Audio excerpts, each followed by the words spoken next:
came out, and it says that poverty and race plays a role in whether your parent is alive or not as you grow up. And it says as Mother's Day approaches this Sunday, a new study by the United States Census Bureau suggests that the likelihood of having your parents alive as you grow older is linked to poverty, sex, and race. They said fathers tend to die before mothers, and those at a lower educational attainment and those who experience high rates of poverty are more likely to have a deceased parent in their younger years than others. The study also showed that blacks tend to experience a parent's death earlier in life than people in other racial groups and ethnic backgrounds.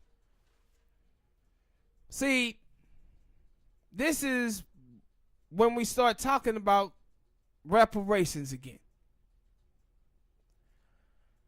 With us having so less, man, the stress that comes along with being black in America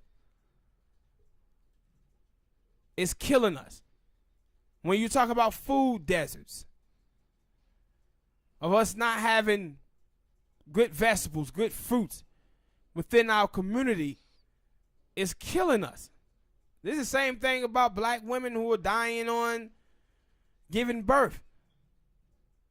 Did a study and they found out that the stress of racism that black women faces causes them to die. Because of depression. We have so much depression in the black community, it go undiagnosed. Why? Because we ain't got the money to be going to no doctor to get diagnosed.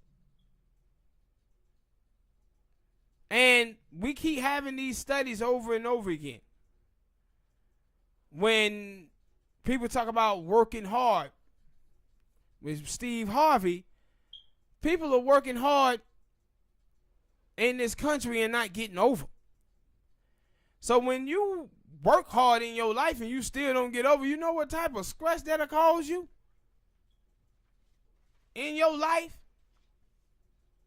And that's why I said again, we can't be running from blackness anymore. We got to face it. Because these poverty numbers is devastating. They telling you that now that poverty and race plays a role heavily in whether one of your parents is dying. Why? If you black, look at your parents. Look at them working 2-3 jobs and still not making enough money. The stress. This is what I was saying before about black fathers. People talk about black fathers like black fathers don't want to be in a household. I said, do you know what it's like for a man to want to provide for his family and can't?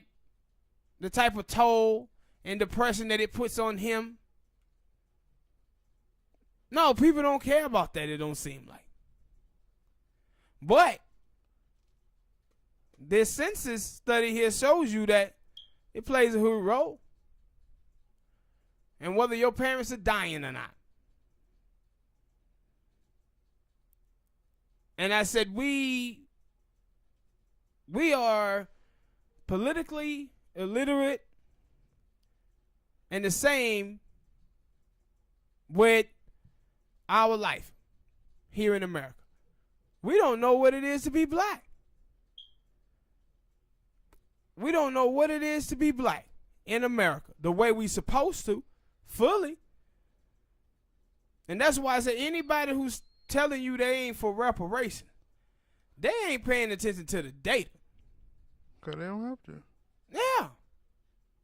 They in a better situation now. Yeah, you absolutely correct. They in a better situation, though, without proper black leaders, and this is what happened. Though you get how much, no matter how much, they ain't even in the office anymore, but people still talk about and chat about Barack Obama and, I forget his wife's name. Michelle Obama. But they wasn't great black. Leaders? They weren't great black leaders. They said things that, they said things that white people would say bad about you, and you'll be mad about that. Yeah, exactly. Like if you go read the speech that Obama gave at Howard University, not even that, damn near every speech that Obama ever gave when he talked to black people was him talking down to black people. He was basically blaming black people for their problems. And see, this is the thing that I said I always have a problem with, and when we just talk about white privilege. But what we don't understand, there's a lot of black people in this country who come from privilege too. Yeah. Who come from privileged backgrounds just as well as those white people. And when it comes to black people, they think the same way that white people think about black folk. They live in the area. They pick up on things they shouldn't. They in proximity to that white freedom. No, I always say that, I applaud the people like T.I. who seems to look back and say, I know that I was poor, and it was a reason why I was poor. I look back, I applaud the other people who take those stances, but the other people who try to they don't even acknowledge reparations, they don't acknowledge other, and there was a thing with T.I. that he was like, I don't need reparations, but shit, there's a lot of poor black people out here who do. Yeah. So you applaud those people, but for the other people who just sit here and say, I think that reparation is a good thought, but I don't really think black people need it, or they say stuff bullshit about black people working hard. It's like, that's ridiculous. I've been living around no white people, and you would say, I don't do anything. I'm not trying to appease the white people, but you are. And it also, them also coming up in those black churches. Yeah. Like, black churches then taught black people that they can pray the poverty away. They can pray the oppression away. They can pray the depression away. And you can. Let me know which one of those American religion is African based. Yeah, now one of them.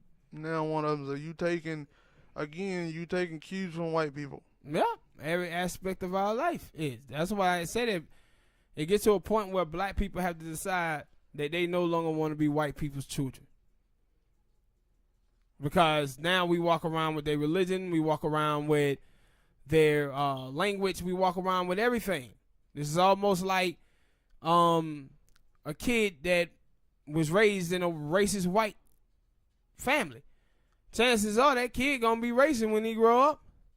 If your mama is a thought, the chances are you gonna be a thought. The chances are you gonna be a thought, because that's what she gonna teach you. Thought behavior, thoughtism.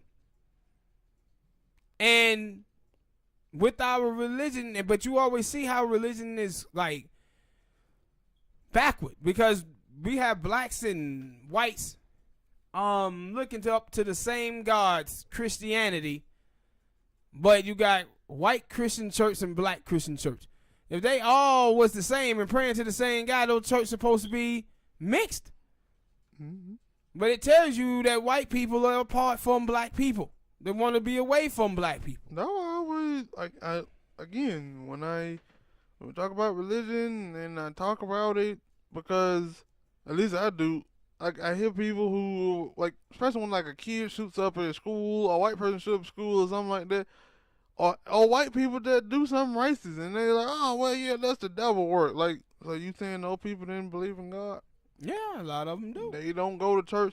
I never understood that about, the movies, the movie Godfather and stuff. These dudes used to be a stone cold killer, selling drugs and doing all this, but then they still went to church. Mm-hmm. How is that? But I said, what we doing here at the Lib&Smoke podcast, black people, before and now and in the future, we're going to be tying all of these things, putting together a puzzle to show you why it is reparation is needed for African Americans. See, we as black people, we see these struggles and we don't understand why it is. we in this place. But then you have people like Steve Harvey come and tell you it's because you ain't working hard. It's because you don't have a college degree.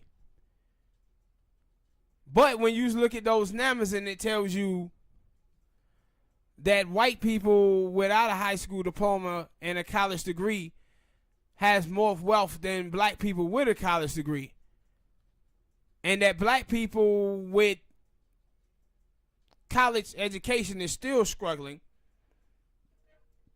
then why is that? But you would think people would, you can ask any sane person, hey man, if you enslave someone for 244 years and then 100 years of Jim Crow, do those people catch up just by people saying that they can be free and they have civil rights? And that person would tell you, hell no. The other person had damn near 100, 300-year advance. They had money,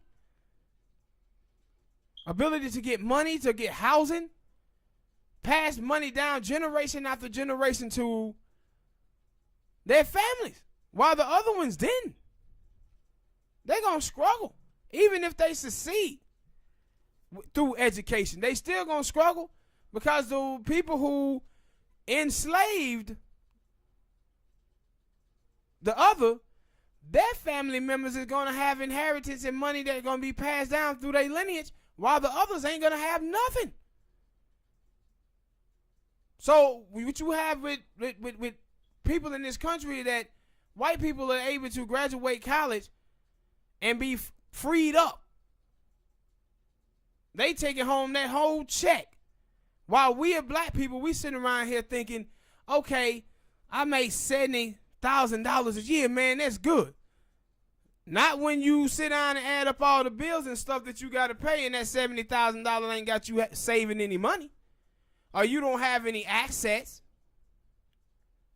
like owning a home or having stocks. That $70,000 ain't nothing when you living paycheck to paycheck. And that is not your fault. That's what the country did to you. And that's why reparation is needed. So that when black people do graduate college, they can have inheritance and pass down to our children. I said, we sitting out here talking about building generational wealth without any money to build the wealth with from the beginning.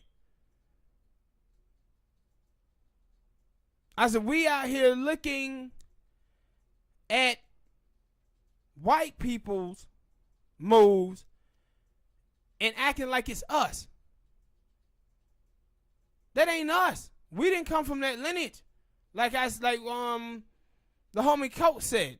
He said white people were running a race against the rest of the world, and we were their shoes. Then they took the shoes off and put us in human form and said, run and catch up. And we have fallen for that trick. Not recognizing them folk had a 400-year head start. Do you know how much money that is? How much wealth that is? A couple years ago, they was like, yo, they owe the slaves the ancestors of the slave $14 trillion. Black people will beat you up for $100. But don't want to lay a hand on the United States government that owes them $14 trillion. Talking about, nah, I don't need that. That's a handout. Nah, when somebody owe you something, that means they owe you. A handout is asking somebody for something who don't owe you. And the United States politician owe black people, the United States government owe black people $14 trillion, and the politicians are coming out asking for a vote. That's like somebody borrowing money from you, and then the next time you see that person, they asking you for more money without having never paid you before. And if you ask them for your money, they say, man, you asked for a handout. No, I'm asking you for what you owe. This is what you owe me. to all my people. But man, we gotta get off this. That's the thing we trying to defeat. We gotta defeat this bootstrapping mentality that have been sold to black people. It killing us. That and always blaming individuals and never blaming capital and government. It's killing us. All right, people, hit that like button, subscribe.